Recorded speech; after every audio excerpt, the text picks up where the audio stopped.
특별한 하나님의 축복, 은혜가 넘치기를 주님의 이름으로 축원합니다. 우리 앞뒤 좌우에 있는 분들 따뜻한 사랑의 마음으로 인사를 나누겠습니다.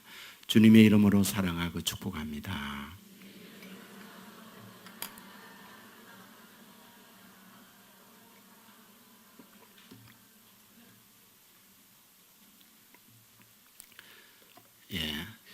류시화 씨가 쓴 책 가운데에 새는 날아가면서 뒤돌아보지 않는다, 이런 제목의 책이 있습니다. 이 책에 나오는 얘기예요. 배우이면서 탤런트인 김혜자 씨에 관한 이야기입니다. 이분이 의료 선교팀과 라이베리아에 선교 사역을 하러 갔어요.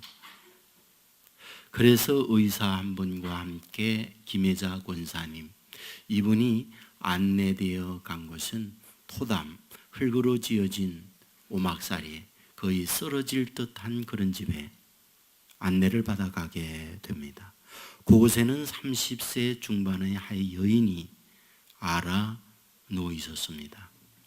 의사는 의료 도구를 꺼내서 소독약과 함께 끄저로 아픈 부위를 훔쳤을 때 온몸에서 고름이 흘러나왔어요. 그것을 보면서 김혜자 권사님은 생각을 하는 거죠. 이토록 비참하게 될 때까지 어떻게 내버려 두었을까? 얼마나 많은 고통, 아픔을 견디면서 여기까지 왔을까? 이 지경이 되면서 어떻게 숨은 쉬고 있을까? 이런 생각을 가졌다는 거죠. 의사 혼자 할 수 없기에 자기와 번갈아 가면서 아픈 부위 흐르는 고름을 계속 닦아냅니다. 몇 시간이 흐르고 난 이후에 그렇게 고통스러워서 얼굴에 수심과 아픔으로 가득 차 있던 여인에게 미소가 흘러나와요. 그리고 마지막 이렇게 말을 했다는 거지요. 고마워요. 그리고 행복해요. 라고 하고는 눈을 감았다는 거예요. 어쩌면 이 여인은 자신들이 오기를 기다렸다가 자신들을 만나면서 이렇게 삶을 마감하는구나 라는 생각을 가졌다는 거죠. 저는 오늘 본문에 나오는 여인을 보면서 겉모습에 피고름은 나지 않았지만은 그 내면은 피고름 나는 여인이었구나, 이 생각을 가져보게 되는 거죠. 예수님께서 여인을 만났어요. 그리고 여인과 이야기를 나눕니다. 이렇게 말하죠. 이 물 마시면 내일 또 물길로 와야 돼. 그런데 내가 너에게 주는 물을 마시면 다시는 물길로 오지 않아도 돼. 이 말을 한 거죠. 근데 우리가 이 말씀을 보면서 깨달아지는 것은 앞뒤가 맞지 않는 말씀을 하고 있다, 이런 생각을 갖는 거죠. 왜? 과연 이 여인이 오늘 물길로 왔고 예수님과 만나 말씀을 나누고 난 이후 내일은 과연 물길로 오지 않았을까? 사실은 아니죠. 여전히 내일 또다시 빈 항아리를 이고 우물가에 와야죠. 사실은 예수님도 여전히 목말라 하지 않나요? 소가성 여인을 만났을 때 목마르니 물을 달라고 해요. 그리고 알다시피 십자가에 못 박혀 돌아가면서 그 유명한 가상칠은, 그때 한 말씀 가운데 하나가 내가 목마르다 라고 말씀을 하고 있어요. 무슨 뜻인가요? 인생이라고 하는 것은 마시지 않으면 죽는다, 이 말이죠. 오늘 마셨기 때문에 내일 모레 계속 마시지 않아도 생존이 가능하다, 이 말은 아니죠. 내일 또다시 물을 길어야 해요. 자, 그렇다고 한다면 예수님께서 이 여인과 말씀을 하면서 이 물 마시면 내일 또 물길로 와야 돼. 그러나 내가 주는 물을 마시면 다시는 물길로 오지 않아도 돼. 내 속에서 영생하도록 솟아나는 샘물이 나올 테니까 라고 말씀할 때 그 의미란 도대체 뭘까? 라는 거죠. 여기서 우리가 할 수 있는 게 있습니다. 예수님께서 물길로 오지 않아도 된다라고 하는 그 말씀과 그리고 뒤에 있는 말씀을 보면 여기에 어떤 연관관계가 있구나 하는 걸 발견하면서 예수님께서 말씀하려고 하는 의도란 이거였구나 하는 것을 찾아낼 수 있어요. 여인은 예수님께 말하죠. 그런 물이 있으면 저에게 주십시오. 정말 이 물을 기르러 오지 않도록 저를 도와주십시오. 그때 예수님께서 여인에게 말합니다. 내 남편을 데려오라. 무슨 뜻입니까? 여인은 물길로 오지 않게 도와달라고 하고 내가 물길로 오지 않도록 도와줄게. 그러나 한 가지 조건이 있어. 내 남편을 데려오는 거야. 이 말씀을 하고 있더라는 거죠. 그렇다면 여기에 남편을 데려오라고 하는 이 말씀 속에 여러 가지 의미가 담겨 있을 터인데 무슨 의미일까? 왜 부모를 데려오지 오라고 말하지 않은 거지? 왜 형제나 자매를 데려오라고 말하지 않은 거지? 또 다른 것을 요구하지 않고 남편을 데려오라고 말한 의도가 뭘까? 라는 거잖아요. 여기에 대해 우리가 해답을 얻을 수 있는 게 있어요. 여인이 말합니다. 나 남편 없는데요. 그런데 주님은 말합니다. 그래, 네가 남편이 없다는 말 맞아. 5이 있었고 6번째 살고 있었으나 그것은 내 남편이 아니야 라고 말씀을 하는 거예요. 자, 그렇다면 목말라 물길로 오는 것과 남편을 데려오는데 현재 내 남편이 5이 있었고 바꿔치기 하면서 6번째 남자와 살고 있지만 여전히 그 남자는 내 남편이 아니야 라고 할 때 목마름과 무슨 관계가 있기에 예수님께서는 이 말씀을 하고 있는 걸까? 라는 거죠. 우리는 여기에서 하나의 답을 얻을 수 있어요.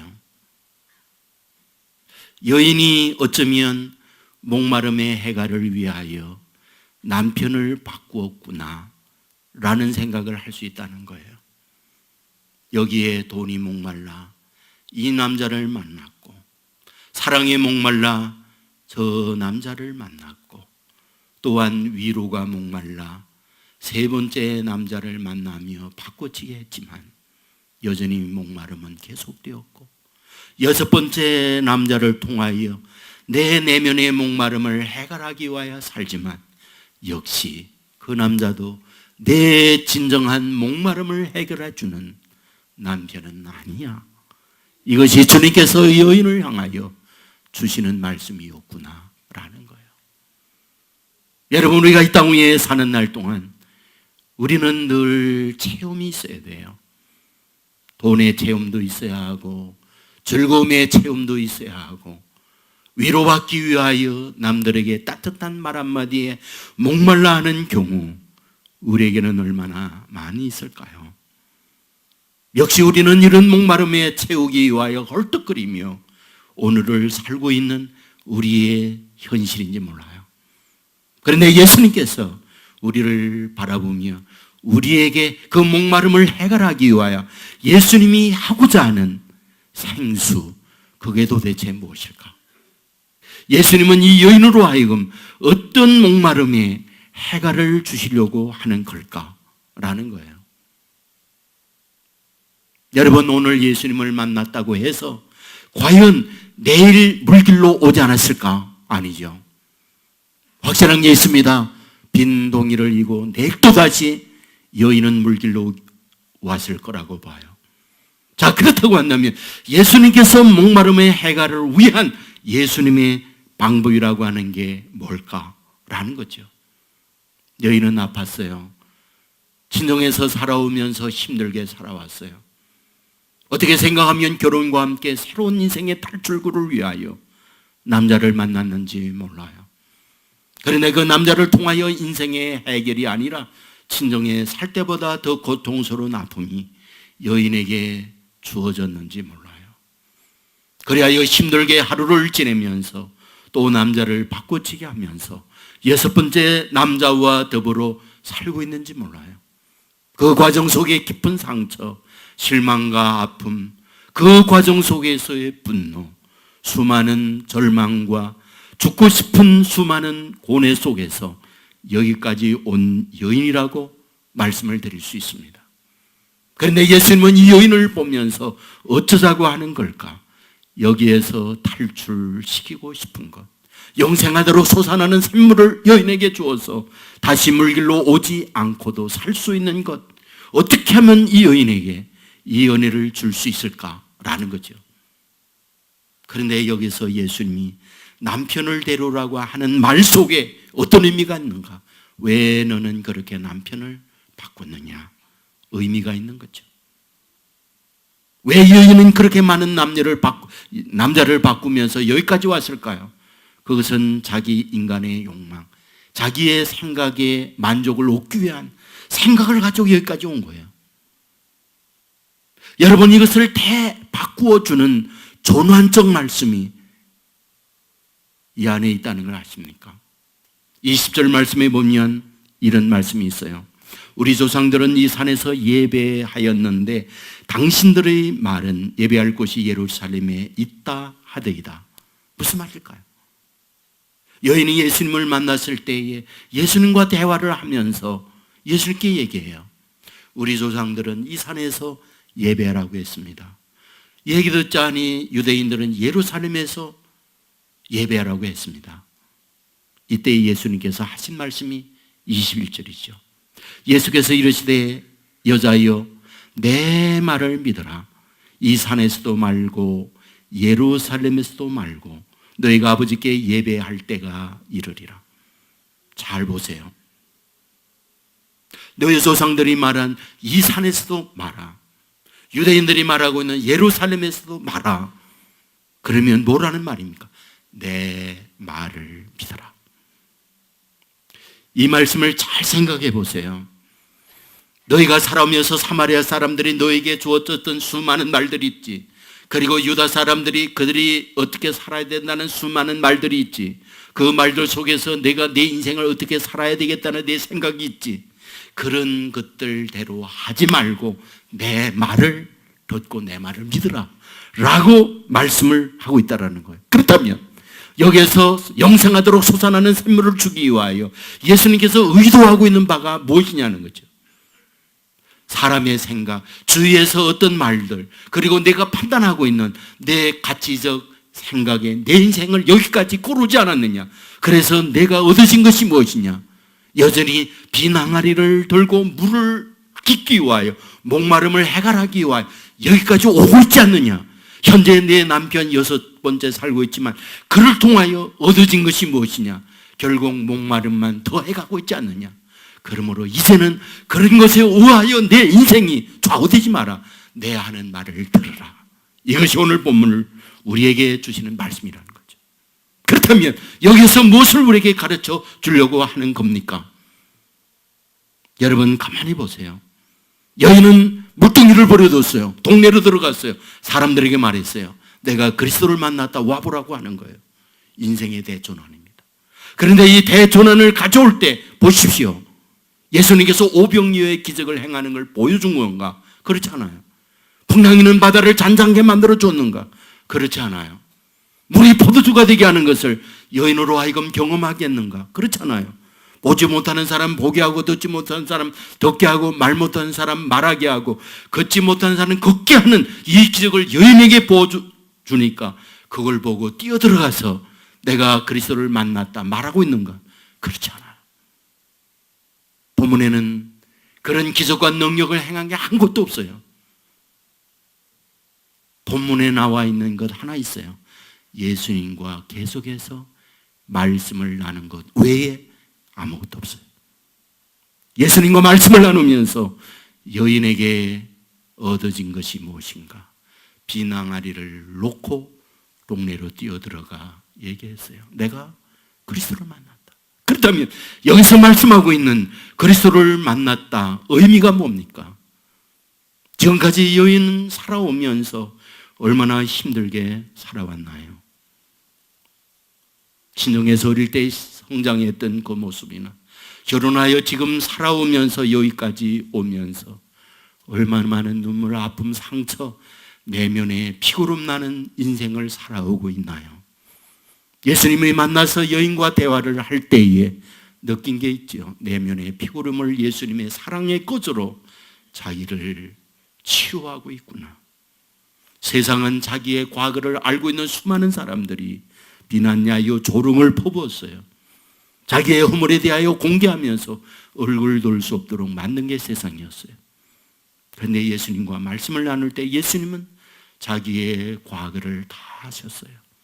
그런데 그 과거 속에 비난 야유가 아니라 말씀을 나누는데 그 속에 담겨 있는 것 너무 힘들었구나. 얼마나 이 과정 속에서 아팠니? 그 한마디, 그것은 내가 그리스도를 만났다는 거예요. 그리스도가 뭡니까? 나의 아픔, 나의 고통, 나의 힘든 지난날의 모든 것들을 이해하고 감싸는 분을 나는 만났어. 동네 사람들에게 말을 하는 거죠. 가서 보자고. 자, 그렇다면 여기에서 우리에게 뭘 말해주고 있는 겁니까? 인생의 수많은 과거의 고통, 아픔에 대한 허물을 공개함이 아니라 아픔을 알면서도 감싸고 품어주시는 주님의 따뜻한 말 한마디가 그의 인생으로 하여금 뭐하다 샘솟듯 하는 샘물을 그 안에 심겨주고 있다는 것이 이 본문을 통하여 우리에게 주시는 말씀이라는 거죠. 그렇다면 이 여인은 내일 또다시 목말라 물동이를 이고 오지만 어제와 다른 인생으로 발걸음을 옮기는 것이 여인의 인생이었다는 걸 보여주고 있는 것이죠. 그렇다면 우리 주님께서 여인에게 어떻게 샘솟아나는 내면의 물을 주려고 하는가? 그것은 말씀이었던 거죠. 하나님의 따뜻한 말씀, 주님의 이해와 용서의 말씀을 통하여 여인을 일어나게 만들고 다시금 어디에서도 얻지 못했던 그 내면의 상수를 주님으로부터 공급받도록 만들어 준 것이 오늘 본문이라는 사실 믿으시기를 주님의 이름으로 축원합니다. 여인은 인생이 달라졌던 거죠. 여러분, 우리가 말씀을 보면서 말씀 안에서 어떤 걸 발견합니까? 사실은 말씀을 통하여 내면의 생수를 얻도록 만들고 있다는 거예요. 사사기 6장 12절에 보면 이런 말씀이 있습니다. 여호와의 사자가 기드온에게 나타나 이르되 큰 용사여 여호와께서 너와 함께 계시도다. 말씀의 배경이 무엇입니까? 여러분, 기드온이 살 당시에 이스라엘은 피폐하게 거지없습니다. 이렇다 할 지도자가 없고 백성들은 지도자 없는 방황 속에 지내고 있습니다. 경제적 압박과 군사력의 약화 속에서 수많은 외침을 받으며 고통을 겪었어요. 가장 강력한 주변의 대적은 미디안이었습니다. 이 미디안 사람들은 낙타, 기마대 이런 완전 무장한 부대를 거느리고 밀 추수 때 추수한 것을 약탈하기 위하여 결정적 순간에 침략합니다. 그 과정 속에 저항하는 젊은이들이 다 살해당해요. 그리고 양식을 약탈합니다.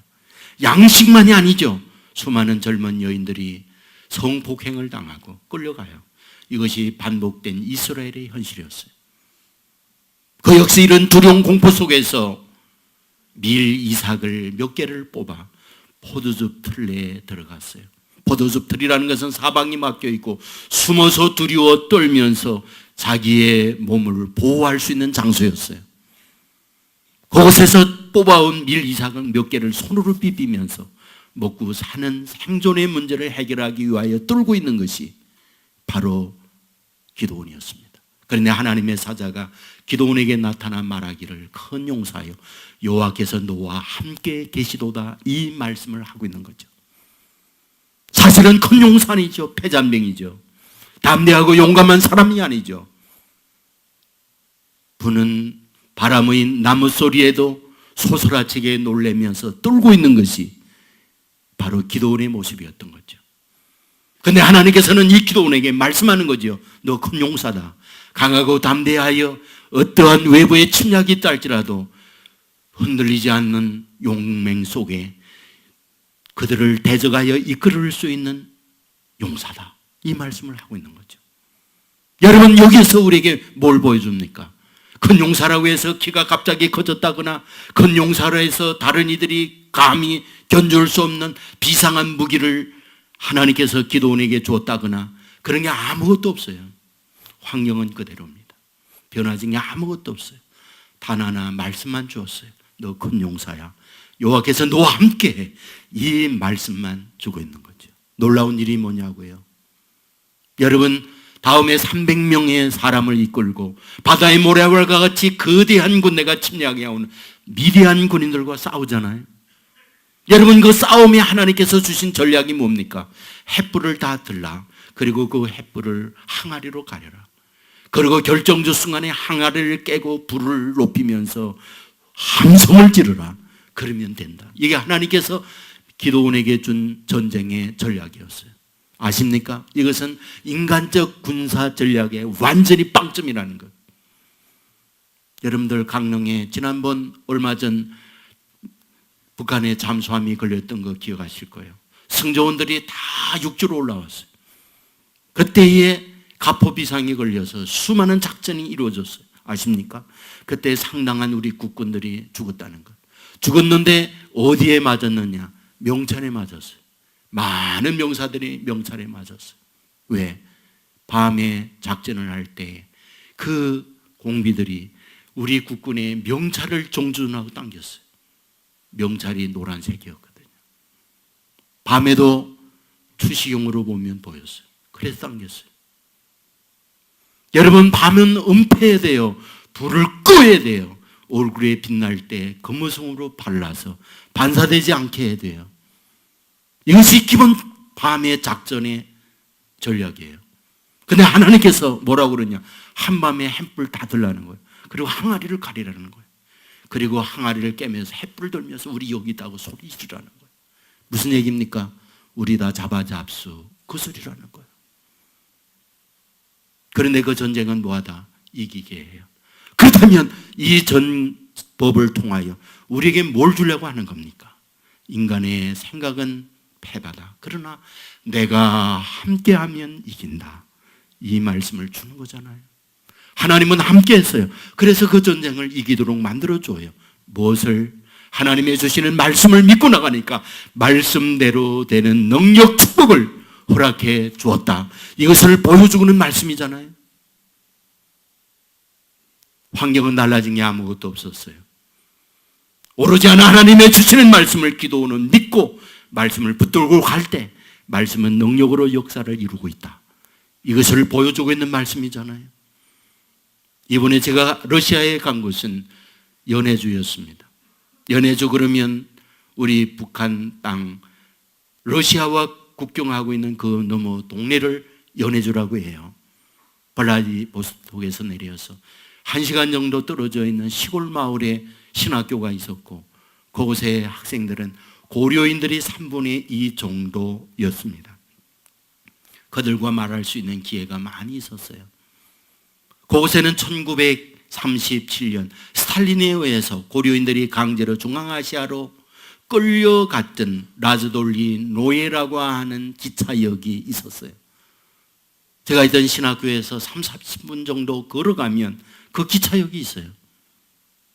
저는 그 기차역에 서서 1937년도 우리 고려인들이 강제로 열차에 태워져서 중앙아시아로 끌려가던 그때를 타임머신을 타고 가보았어요. 눈을 감았을 때에 그들의 모습이 제 앞에 어린거렸어요. 여인들은 머리에 흰 수건을 쓰고 보따리를 양손에 들고 어린아이들은 등에 들쳐오고 그리고 남자들은 짐보따리를 등에 지고 열차를 올라타는 그들의 모습. 승객용이 아니라 화물차였어요. 진간에 사람들을 짐짝처럼 실어줬어요. 그리고 밖에서 열쇠를 잠갔어요. 하루 이틀 가는 길이 아니었습니다. 한 달, 두 달을 가야 하는 머나먼 길이었습니다. 그 안에서 소대변을 보았어요.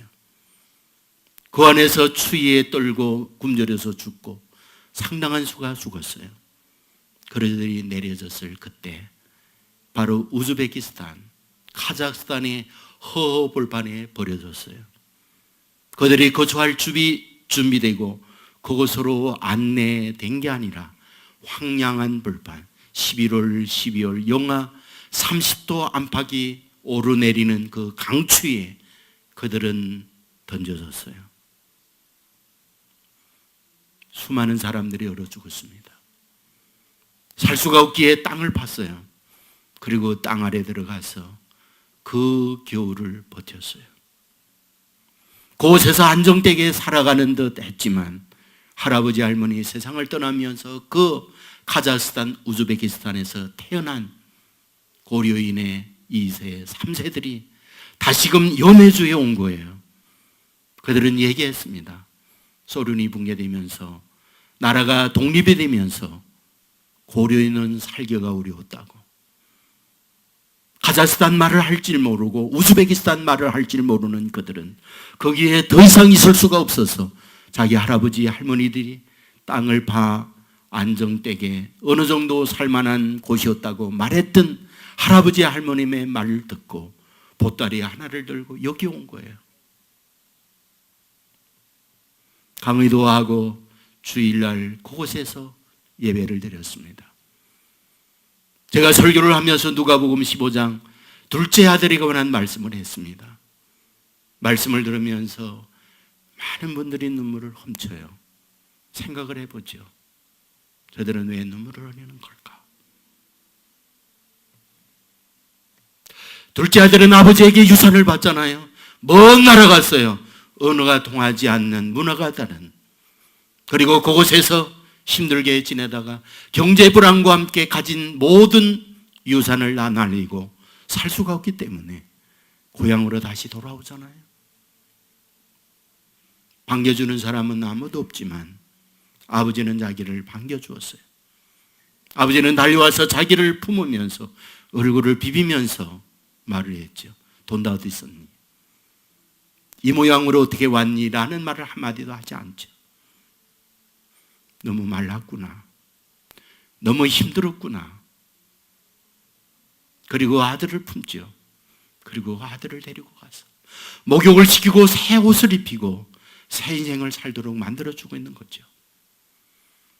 저는 그들을 생각해 봐요. 우즈베키스탄, 카자흐스탄, 중앙아시아에서 살면서 얼마나 고단하게 인생을 살았을까. 말도 통하지 않고 피부가 다르고 문화가 다른 곳에서 얼마나 힘들게 살았을까. 너무 힘들어서 다시금 할아버지 할머님이 떠났던 80여 년 전에 바로 이 연해주로 보따리 하나를 이고 그리고 여기 온 거예요. 얘기 들었어요. 20년, 15년 정도밖에 그들이 되지 않았대요. 그곳에서 새롭게 삶의 터전을 잡는데 땅이 있나요? 삶의 터전이 있나요? 아무것도 없는 곳에 왔죠. 그런데 그곳에 한국 선교사님을 만난 거예요.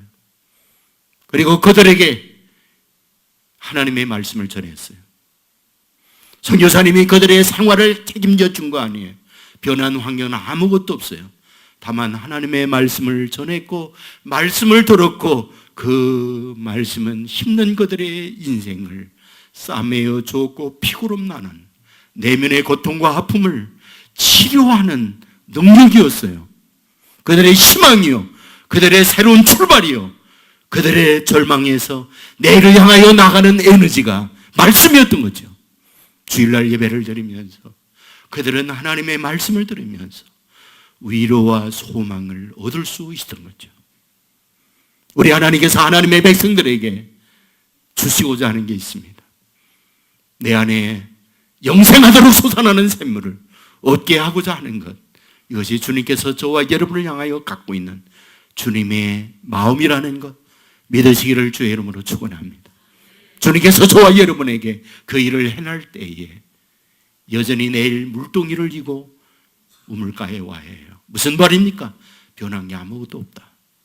집은 여전히 그 모양이고, 여섯 번째 살고 있는 그 화상은 그대로 집에 있고, 내 주위에 힘들게 하는 이들은 그대로 있고, 또다시 물동이를 이고 와야 하는 여인은 내일 변함이 없다.